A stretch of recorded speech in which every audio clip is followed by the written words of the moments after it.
Welcome to This Week Health Community. My name is Bill Russell. I'm a former CIO for a 16-hospital system and creator of This Week Health, a set of channels dedicated to keeping health IT staff current and engaged. Today, we have an interview in action from the 2023 fall conferences of Chime in San Antonio and Health in Las Vegas. And we want to thank our show sponsors who are investing in our mission to develop the next generation of health leaders. And they are Olive, Rubric, Trellix, Medigate, and F5. Check them out at thisweekhealth.com. And here we go. Here we are, another interview in action, live from the Health 2022 conference in Las Vegas. And we're in the InterSystems booth, and we're with Don Woodlock, Vice President of Healthcare Solutions. That is correct. What does that really mean? What's your role?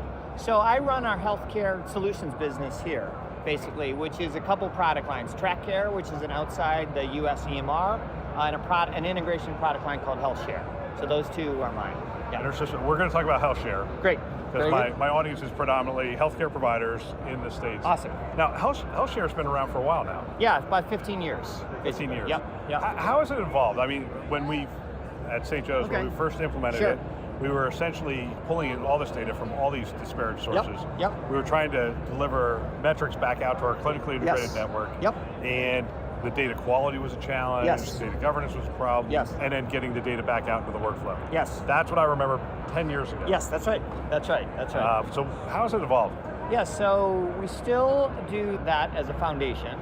So we'll pull data from all the different data sources, we'll aggregate it, we'll normalize it, we'll deduplicate it, and kind of integrate it into a nice data model. The data model itself has evolved to have more data sources. So not just clinical data, but claims data, social determinants data, those kinds of things. So you have a more holistic picture from a data aggregation point of view. And then we present it as a viewer, and we integrate that viewer into the clinician experience.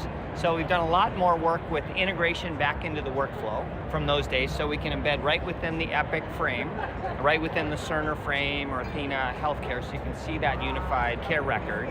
But we can also do notifications, alerts, outbound transactions, do other sorts of things to sort of get the benefit of that flow of information to the caregiver so he or she kind of knows what's going on with their patients. Well, and that was one of the things we were using it for, is everyone said, well, if you get all the EHR data together, you're good. Yeah. But there was so much other data we wanted to work with in order to really deliver on our population health objectives and those kind of things. Yeah.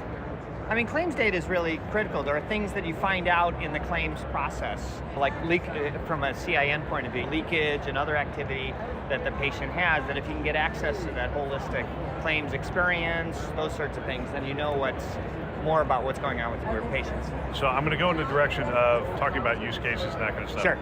We have a tester fire knowledge behind us. Yes. Back in the day, what we had envisioned was a set of APIs on top of this data set and start to create applications on it. Correct. And now you're using Fire as well. Talk to me about those capabilities, the capabilities of writing new applications, new services on top of it. Sure. So we integrate that data together. We present it in a viewer, as I described, but we also present it as a Fire gateway, basically. So you can get the entire patient record or part of the record, the last 2 years of lab tests or whatever, by making REST requests to this Fire gateway.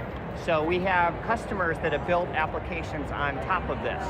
So two examples would be one of our customers in New York and New Jersey area built their whole kind of patient experience framework on top of Fire, basically, on top of this HealthShare data. So they're doing kiosks, they're doing a mobile app, they're doing a portal, kind of all built by them, but leveraging the data. And the data to their application developers just looks like Fire requests. Why would they do that? I mean, I know the answer to this. I'm going to ask you anyway. So go ahead. Why would they do that instead of doing it on top of the EHR itself? Well, in their case, there are some APIs and whatnot. In their case, they had outside data that they wanted to integrate in as well to this patient experience. So their whole CRM system and the EMR system and the pop health system are all brought together in HealthShare in this case. And the experience that they wanted to have with their patients really was enabled by the data from all three systems.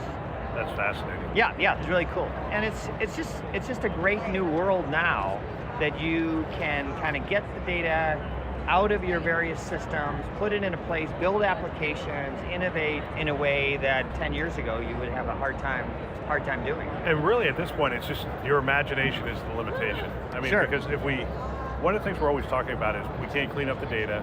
The data's too unruly to work Yes. with and those kind Yeah. of things. But now really you open up the entire canvas to work with. Oh, go ahead. The reality is there's still work to do on data quality. Always. You know what I mean? Always. So I won't It's mislead you. It's not a magic bullet. No, I know that. But We it's were a working on it. it's a better world, I think, in terms of kind of the flow of information and those kinds of things. All right, we'll get back to our show in just a minute. We have a webinar coming up on December 7th, and I'm looking forward to that webinar. It is on how to modernize the data platform within healthcare, the modern data platform within healthcare, and I'm really looking forward to the conversation. We just recorded 5 pre-episodes for that, and so they're going to air on Tuesday and Thursdays leading up to the episode, and we have a great conversation about the different aspects, different use cases around the modern data platform and how agility becomes so key and data quality and all those things. So great conversation, looking forward to that. Wednesday, December 7th at 1 o'clock. Love to have you join us. We're going to have health system leaders from Memorial Care and others. CDW is going to have some of their experts on the show as well. So check that out. You can go to our website, thisweekhealth.com. Top right-hand corner, you'll see the upcoming webinars. Love to have you be a part of it. If you have a question coming into it, one of the things we do is we collect the questions in the sign-up form because we want to make sure that we incorporate that into the discussion. So hope to see you there. Now back to the show. Is there anything around AI models and machine learning in terms of layering stuff on top of your data sets? Because one of the challenges we're having with implementing AI models on top of the data is a data quality problem. I think data quality has to be this high, let's say, if you're a human looking at a chart. Right. But it has to be higher when you get into analytics, machine learning, and those sorts of things, because you don't have the human brain able to sort of digest different ways of putting the same thing. So I think the data quality bar is actually rising even higher as we all try and put the data to use in analytics, research, machine learning, and those kinds of things. So we appreciate customers that really value data and value having it be nice and clean, because we kind of specialize in the technologies that allow that.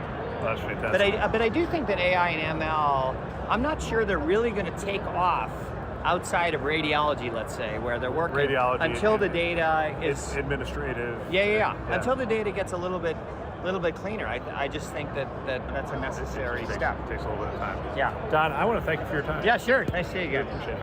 Another great interview. I want to thank everybody who spent time with us at the conferences. I love hearing from people on the front lines, and it is phenomenal that they have taken the time to share their wisdom and experience with the community, which is greatly appreciated. We also want to thank our channel sponsors one more time who invest in our mission to develop the next generation of health leaders. They are Olive, Rubric, Trellix, Medigate, and F5. Thanks for listening. That's all for now.